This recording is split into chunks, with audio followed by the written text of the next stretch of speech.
আসসালামু আলাইকুম ওয়া রাহমাতুল্লাহ। আলহামদুলিল্লাহ, আল্লাহ পাক রব্বুল আলামিনের অশেষ শুকরিয়া যে আল্লাহ আমাকে তৌফিক দান করেছেন বিদায় আমি এই মুরব্বী চাচাকে সুস্থ করে তুলতে পারতেছি।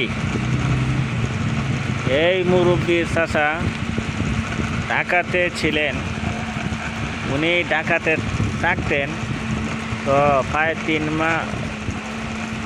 মাস পূর্বে হঠাৎ করে ওনার জবান বন্ধ হয়ে যায়।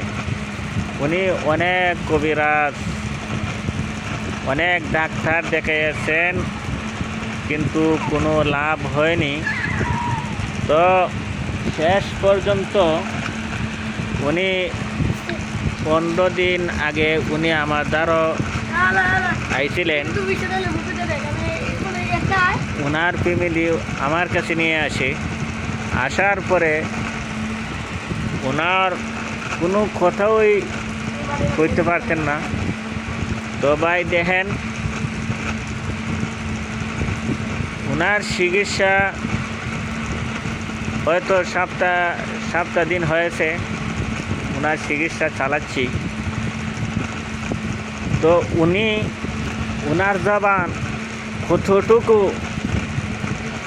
খুলছে তা আপনারা একটু পরীক্ষা করে নেন।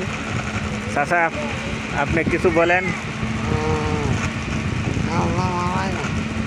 আল্লাহ জিকির করেন।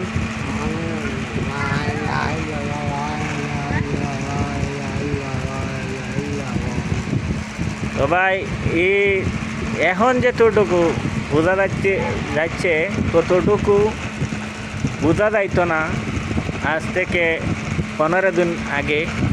তো ওনার শরীর জ্বালাপোড়া করতো, তানের শরীরটা ভালো হয়েছে। জ্বালাপোড়া ভালো হয়েছে না? জ্বালাপোড়া ভালো হয়েছে না? আপনার ভালো হয়েছে না? ভালো হয়েছে? তখন আপনি আরাম, সুস্থ। তো ওনার আগ থেকে অনেক পরিবর্তন হয়েছে ভাই। মুরব্বী, আপনার আগ থেকে অনেক সুস্থ হয়েছেন না? আপনি সুস্থ হয়েছেন না? এখন দেখেন ভাই, কিছু জবানটা খুলছে। ইনশাল্লাহ আশা করি আগামী সপ্তাহ 15 দিনের ভিত্তি ওনার জবান একবারে সুস্থ হয়ে যাবে। উনি আগের মতন কথা বলতে পারবেন ইনশাল্লাহ। আল্লাহ পাক রব্বুল আলামিনের উপরে বিশ্বাস আছেন? ফায়দা হয়েছে আপনার ফায়দা হয়েছে? জি, আসসালামু আলাইকুম ওয়া রাহমাতুল্লাহ।